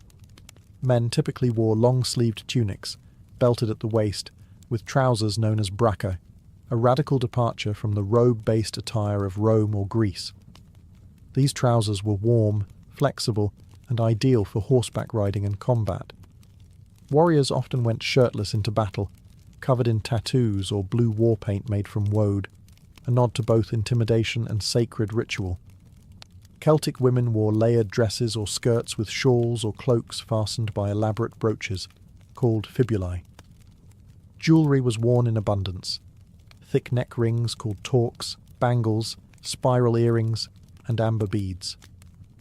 These items weren't just for show. They marked wealth, tribal role, and sometimes even mystical protection. Hair was another statement. Both men and women braided or coiled their hair, sometimes bleaching it with lime for dramatic effect. Long, styled moustaches and beards were favoured by men, especially among warriors and chieftains. Meanwhile, Germanic tribes, from the Goths to the Saxons, had similar clothing strategies. Tunics, wool cloaks, and layered furs dominated their wardrobes. Animal hides, often worn as capes or trimmed with teeth and claws, were both status symbols and talismans. Metalwork on belts, clasps, and weapons often featured motifs of wolves, boars, and eagles, creatures believed to hold spiritual power. Though dismissed as uncivilized by Roman historians, these tribal fashions were deeply meaningful. They emphasized mobility, identity, and a spiritual connection to the land and ancestors. In a world of constant migration and warfare, what you wore was your flag, your shield, and your mythology, stitched into wool, leather, and bone. By the time the Roman Empire evolved into the Byzantine Empire, fashion had become something altogether different, a fusion of Roman authority, Eastern luxury, and Christian symbolism. In Byzantium, clothing wasn't just about status or wealth, it was a sacred language. Every thread, every jewel, every embroidered icon was part of a divine and political performance. The Byzantine court was obsessed with ceremonial dress. The emperor, seen as God's representative on earth, wore garments so intricate and heavily adorned they bordered on the theatrical. His robes, known as the lauros, were long jewel-studded bands wrapped elaborately around the body. Gold thread was common. Pearls, sapphires, and garnets were stitched directly into the fabric. To see the emperor was to behold a living icon. Colour was strictly regulated. Purple, dyed from the rare murex snail, was the exclusive right of the imperial family. Anyone else caught wearing it could face severe punishment. Even small accents of purple on robes or shoes indicated a connection to the throne. Senators, clergy, and generals had their own colour codes and uniform-like outfits for ceremonies. Byzantine fashion was layered and modest. Both men and women wore tunics called dalmatica, with wide sleeves and embroidered bands known as clavi running vertically down the front. Over these they wore cloaks like the chlamys, fastened with ornate brooches, often shaped like crosses or doves. These layers weren't just practical. They reflected religious values of humility and decorum. Women's fashion in Byzantium was both opulent and devout. Elite women wore long-sleeved robes with tight cuffs, heavily patterned silk fabrics, and elaborate head coverings. Veils and crowns signalled both piety and power. Jewellery was plentiful, heavy earrings, multi-strand necklaces, and golden belts adorned with religious icons and saints. Even their shoes were embroidered. Christianity influenced everything. Crosses, angels, and sacred inscriptions appeared on belts, pins, and borders of garments. Churches were filled with mosaics depicting saints and royalty in dazzling robes. Real fashion, immortalized in art. Even outside the palace, fashion mimicked the hierarchy. Merchants, scholars, monks, and servants all had clearly defined clothing styles. You didn't just dress for the weather, you dressed for your role in God's order. In Byzantium, fashion wasn't a choice. It was destiny, sanctified by scripture and stitched in silk. Your robe wasn't just a garment, it was your gospel. Before eyeglasses were invented, poor vision was a life sentence, often with serious consequences. If you were nearsighted, reading or fine craftsmanship became nearly impossible. If you were farsighted, sewing, carving, or copying manuscripts was a daily struggle. And yet, for most of human history, there was no solution, just quiet resignation. Ancient civilizations recognized vision problems, but they didn't have the means to fix them. The earliest written reference to impaired vision comes from ancient Egypt. Medical papyri from as early as 1500 BCE describe symptoms that sound a lot like presbyopia, age-related farsightedness. But treatment was largely magical or herbal. There's no evidence of any optical devices. The Greeks and Romans too understood that eyesight could decline with age. Seneca the Younger, in the 1st century CE, reportedly used a glass globe filled with water to magnify text. It worked like a crude magnifying lens, but it wasn't wearable. The first true magnifying lenses came from the Islamic Golden Age. Scholars in Baghdad and Cairo were experimenting with optics as early as the 9th century. The mathematician Alhazen, also known as Ibn al-Haytham, wrote the Book of Optics in the 11th century, laying the groundwork for the science of vision. He described how light enters the eye and how lenses could bend it. But again, there's no record of wearable lenses. Instead, ancient and medieval readers used what were known as reading stones. polished hemispheres of glass or crystal, placed directly over the text to enlarge it. These tools date back to around the 10th or 11th century in Europe and the Middle East. They were useful, but clunky. You had to press them against the page, and they only helped with one line at a time. The true revolution came in the late 13th century, in northern Italy, likely in the artisan hubs of Pisa or Venice. It was here that craftsmen began producing the first wearable eyeglasses, turning magnifying lenses from stationary tools into something portable and transformative. These early glasses weren't stylish, but they were revolutionary. For the first time in human history, failing eyesight didn't mean the end of a scholar's or artisan's career. The earliest eyeglasses were convex lenses designed to help with presbyopia, age-related farsightedness, which makes reading up close difficult. These were not mass-produced. Each pair was handcrafted by skilled glassmakers and mounted in simple frames made of wood, bone, leather, or metal. There were no temples. These lenses were balanced on the nose or pinched together, sometimes held by hand. The earliest written reference comes from 1306, when a Dominican friar named Giordano da Pisa famously told his congregation that it is not yet 20 years since there was found the art of making eyeglasses, so that one can read and do fine work. That places the invention somewhere around the 1280s. Venetian glassmakers, already masters of fine crystal, played a key role. Their work in Murano, an island dedicated to glassmaking, led to clearer, more uniform lenses. It wasn't long before eyeglasses became a quiet but vital tool for monks, copyists, and aging scholars. These early spectacles weren't personalized. There were no eye exams. Buyers simply tested out lenses to see which one helped the most. The concept of nearsightedness, myopia, wasn't fully understood yet, so lenses for distance vision wouldn't appear for another few centuries. Still, the cultural impact was enormous. In a society that valued literacy, learning, and religious scholarship, eyeglasses gave older individuals a second life.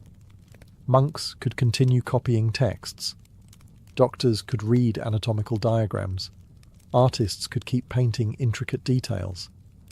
Aging no longer meant fading into uselessness. The invention spread rapidly across Europe, mostly among clergy and the educated elite.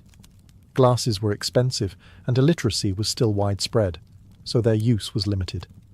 But word of their utility travelled quickly. By the early 14th century, eyeglasses had reached Germany, France, and England. A simple tool, 2 lenses in a frame, had changed the course of human productivity.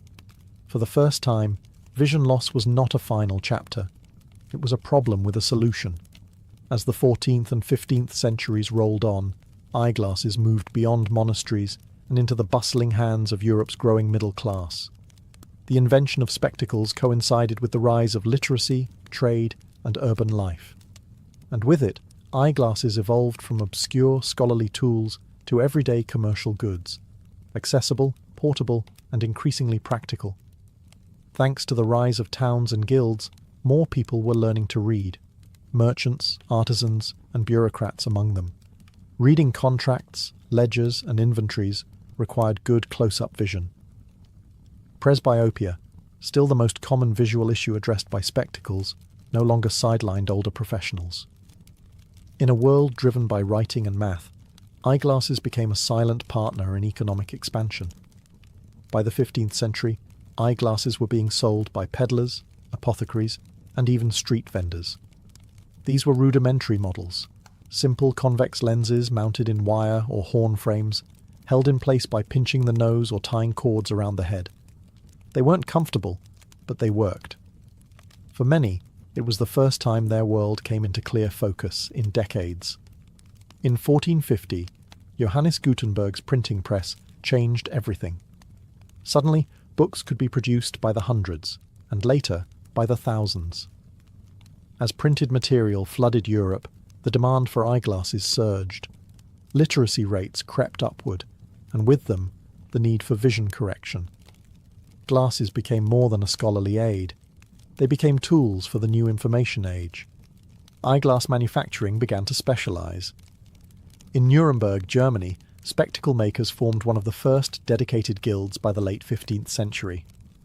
Venice and Florence also became centres of lens production, combining advances in glass clarity with craftsmanship in frame-making. These early opticians didn't conduct eye exams, but they developed a range of lenses with differing strengths. Buyers would simply try out lenses at market stalls to find one that suited their needs. The role of glasses in social perception also began to shift. At first, spectacles were a symbol of learning and age. Paintings from the Renaissance often depicted saints, scholars, or apostles in eyeglasses, an emblem of wisdom and spiritual focus. But as the middle class embraced them, glasses also became a sign of literacy, professionalism, and commercial savvy. Eyeglasses were no longer elite curiosities. They were becoming something more radical, useful, widespread, and essential. The 17th century brought a seismic shift in how people understood vision. It wasn't just about practicality anymore. It was about physics. This was the age of Galileo, Kepler, and Newton, men who not only gazed at the stars, but also cracked open the science behind how light and lenses work. Their discoveries forever changed both astronomy and optics, pushing eyeglasses from folkcraft to scientific instrument. Johannes Kepler's work in 1604, Ad Vitelionum Paralipomena, laid the foundation for modern optics. He was the first to explain how convex and concave lenses corrected vision, differentiating between myopia, nearsightedness, and hyperopia, farsightedness. For the first time, eyeglass lenses could be understood in terms of precise light refraction, not just trial and error. Meanwhile, Galileo used modified lenses to build the first practical telescope. Others applied similar methods to microscopes. These developments turned humble reading lenses into tools for exploring the universe and the invisible. The same glass that helped someone read a book was now helping humans read the stars and the cell. This new understanding of optics influenced eyeglass makers. With growing knowledge about focal lengths and lens curvature, opticians began crafting more precise corrective lenses. The profession started to professionalize. Spectacle makers in London, Paris, and Amsterdam began referring to themselves as opticians, a term rooted in science, not just trade. Eyeglass frames also saw subtle improvements. While many were still clunky and nose-pinched, some began to include leather nose pads, riveted hinges, or short handles known as temples. Early attempts to anchor glasses more securely. In China, eyeglasses with looped silk cords tied around the ears were already in use, and Europeans slowly adopted similar innovations. Another major leap, concave lenses for nearsightedness became more common. Previously, most glasses only helped far-sighted individuals, but as understanding of vision disorders grew, so did the range of corrective options. For the first time, a nearsighted young person could wear glasses to see clearly at a distance, expanding the use of spectacles beyond the elderly and scholarly. By the end of the 1600s, eyeglasses had entered a new era. They weren't just functional, they were evidence of Enlightenment thinking. Grounded in physics, driven by curiosity, and shaped by expanding literacy, eyeglasses stood at the intersection of utility and discovery. From now on, improving eyesight would be a matter of science, not just chance. By the 18th century, eyeglasses had not only become more accessible, they had started to become fashionable. No longer confined to the desks of scholars or the toolkits of tradesmen, spectacles found their way into salons, courts, and coffee houses. The Enlightenment, with its emphasis on reason and refinement, gave rise to a world where intellect was trendy, and so were the tools that symbolized it. Frame design began to improve dramatically. Gone were the awkward nose-pinched contraptions of the Middle Ages. In their place came temple spectacles, glasses with arms that extended over the ears, similar to what we wear today. Invented around the 1720s, these arms made glasses far more stable and comfortable, especially for everyday use. They were sometimes hinged, sometimes made of flexible wire, and often wrapped in silk or ribbon for extra flair. Materials diversified. Frames were crafted from tortoiseshell, horn, silver, and even gold. The elite could commission custom spectacles, complete with engraving or jeweled accents. While function remained important, form was catching up, fast. Public figures helped normalize glasses. Benjamin Franklin, perhaps the most famous bespectacled man of the era, not only wore them, but revolutionized them. In the 1780s, he invented bifocals, cutting two different lenses in half and combining them into one frame so he wouldn't have to switch between reading and distance glasses. It was a practical innovation with lasting impact. At the same time, portable eyewear became popular. The quizzing glass, a single magnifying lens with a handle, became a fashionable accessory among the upper class, especially in Britain and France. People would wear them on a chain around the neck and use them at social gatherings, less for actual vision correction and more to make a statement of wit, wealth, or curiosity. Then came the lorgnette, a pair of spectacles with a handle, popular among aristocratic women. It could be elegantly flicked open and held up for reading or viewing opera performances. For many, it wasn't just about seeing clearly. It was about being seen. Eyeglasses in the 18th century had become markers of sophistication, intellect, and even flirtation. No longer a quiet sign of aging or infirmity, spectacles had joined the fashion world. They now framed more than eyes.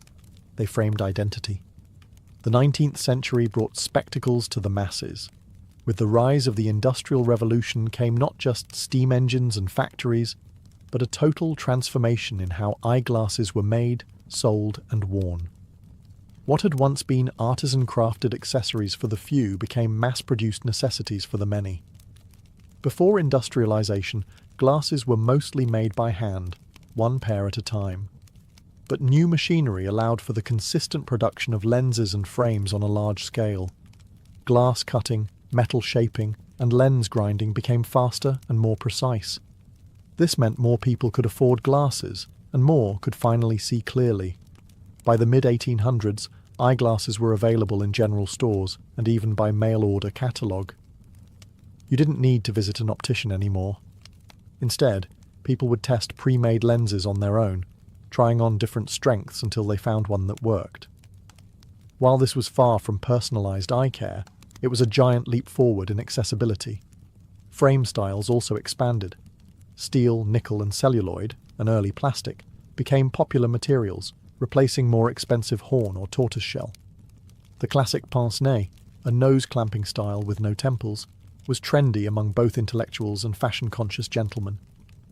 Meanwhile, round wire-rim glasses, made famous later by figures like Gandhi and John Lennon, became a staple for professionals and students. For the first time, children's eyewear entered the market. As public education spread and literacy soared, so too did the need for vision correction among school-age kids. Teachers and parents began recognizing that struggling to read a blackboard or book might not mean laziness. It might just mean nearsightedness. Medical understanding of the eye also advanced. Ophthalmology became a formal field, and eye exams began to standardize. In 1862, German ophthalmologist Hermann Snellen created the Snellen chart, the familiar wall chart with rows of shrinking letters, revolutionizing how vision was measured. Meanwhile, glasses became more acceptable in public. In earlier centuries, many hid their need for spectacles out of embarrassment. But in the 19th century, wearing glasses became a sign of seriousness, education, and rising middle-class respectability. Glasses were practical, but also professional. By the dawn of the 20th century, the world was clearer than it had ever been. Glasses were everywhere, in classrooms, factories, courtrooms, and newspapers. Sight had become industrialized, and vision, for the first time in history, was mass-marketed. As the 20th century dawned, eyeglasses were no longer just corrective tools. They were a cultural force. This was the century where vision met identity, where fashion collided with science, and where spectacles became as personal as fingerprints. It was also the beginning of a technological arms race in optics, one that would define modern eye care. In the early 1900s, wire rim glasses remained popular, especially for intellectuals and professionals. But mass production continued to evolve, and with it came new styles, shapes, and materials. By the 1920s and 1930s, celluloid and other plastics allowed for bolder frames, giving rise to more expressive eyewear. Thick black rims became associated with confidence and authority. Eyeglasses were no longer something to hide, they were something to show off. Hollywood played a pivotal role. Actors like Harold Lloyd, who wore round, horn-rimmed glasses, made spectacles part of his signature look. Later, stars like Marilyn Monroe, James Dean, and Audrey Hepburn wore glasses both on and off screen, glasses that emphasized their personality, not their impairments. During World War II, innovation accelerated. Military demand for better optics led to advancements in lens durability, anti-reflective coatings, and lightweight frame design. The military also issued standardized glasses, nicknamed GI glasses, or, less affectionately, birth control glasses, for soldiers. These weren't flattering, but they were durable and accessible. In 1958, a huge leap occurred: the invention of plastic lenses. Lighter and safer than glass, they changed the comfort game entirely.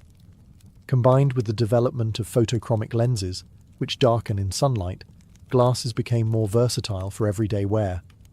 Then came contact lenses. Though invented earlier, it wasn't until the 1950s and 60s that soft contacts became commercially viable. Suddenly people had a choice. You could wear glasses, or not. Meanwhile, fashion exploded. The 1960s saw cat-eye frames and mod-inspired colours. The 70s brought oversized aviators. The 80s were all about big, bold statements. Think Run DMC and Wall Street executives. And by the 90s, minimalist styles returned, with rimless and wireframes ruling boardrooms and universities alike. Eyeglasses were no longer just tools for sight. They were statements of politics, of intellect, of rebellion, of style. Whether you were a beat poet in Greenwich Village or a Silicon Valley coder, your glasses said something about who you were. The 20th century didn't just correct vision, it reframed it. The 21st century brought eyeglasses into a whole new frontier, the digital world. As screens became our constant companions, on our desks, in our pockets, even on our wrists, our eyes began to pay the price. And so, eyewear had to evolve once again. From medical marvel to fashion staple to high-tech necessity, glasses became smarter, lighter, and more personalized than ever before. One of the most significant developments has been the rise of digital lens crafting. Unlike earlier eras where lenses were molded from preset prescriptions, modern glasses are now shaped with computer-guided precision. This allows for customized lenses tailored to your exact eye measurements, head tilt, reading distance, and more. Progressive lenses, which offer a seamless blend between near, middle, and far vision, have improved dramatically, eliminating the dizzying distortions that plagued early designs. Another innovation? Blue light blocking technology. As people began spending 8, 10, or even 12 hours a day staring at screens, reports of digital eye strain skyrocketed. Dry eyes, headaches, blurred vision, these became the new normal. Lens companies responded by developing coatings that filter out high-energy blue light, reducing fatigue and improving sleep for some users. Whether or not the science is conclusive, demand has soared. Frame technology also leapt forward. Ultralight materials like titanium, memory metal, and carbon fiber made glasses more durable and comfortable. Some frames are now so thin and feather-light, wearers forget they're even on. Others integrate flexible hinges, hypoallergenic coatings, and modular designs for personalization. Then came smart glasses. While early attempts like Google Glass had a rocky start, met with both awe and backlash, the concept of augmented eyewear hasn't disappeared. Modern versions now include audio capabilities, camera integration, fitness tracking, and even heads-up displays. Companies continue refining the balance between function and style, hoping to make smart glasses an everyday accessory. eyewear retail has changed too. Online platforms now let users upload a selfie, try on frames virtually, and receive prescription lenses without ever entering a store. This democratization of access, combined with stylish branding, has turned glasses into a booming e-commerce industry. And let's not forget fashion. From hipster round frames to sleek minimalism to vintage revivals, glasses today are expressions of identity more than ever. In the digital age, glasses don't just help you see, they help you filter, protect, compute, and express exactly who you are. As we peer into the future of eyeglasses, the lines between technology, biology, and fashion continue to blur. We're now entering an era where correcting vision is just the beginning, where glasses might enhance human ability, serve as wearable computers, or eventually disappear altogether. The future isn't just about seeing better, it's about seeing differently. One of the most promising frontiers is smart eyewear. Companies like Meta, Apple, and Amazon are racing to develop glasses that integrate seamlessly with augmented reality, AR. The idea is to overlay digital information, navigation, notifications, translations, even 3D objects, onto your field of view, all without taking out a phone. These devices aim to do what smartphones did for communication, make it instant, invisible, and immersive. At the same time, prescription lenses are getting even more advanced. Some companies are experimenting with adaptive lenses that adjust focal length automatically. No more bifocals, no more switching glasses. With liquid crystal or electrochromic technology, these lenses can respond to your gaze, lighting conditions, or visual needs in real time. Medical technology is also taking bold steps forward. Gene therapies and stem cell treatments for certain types of blindness are showing promise in early trials. Bionic eyes, once a science fiction fantasy, are already in development, with retinal implants and brain-computer interfaces aiming to restore partial vision to the blind. If these technologies mature, eyeglasses might shift from corrective tools to transitional devices, eventually replaced by internal or neural solutions. But the humble eyeglass frame isn't going away just yet. In fact, fashion continues to keep glasses relevant, even as they become more high-tech. Designers are blending tradition with futurism. 3D printed frames, recycled materials, modular designs, and customizable colors are all keeping glasses personal and wearable.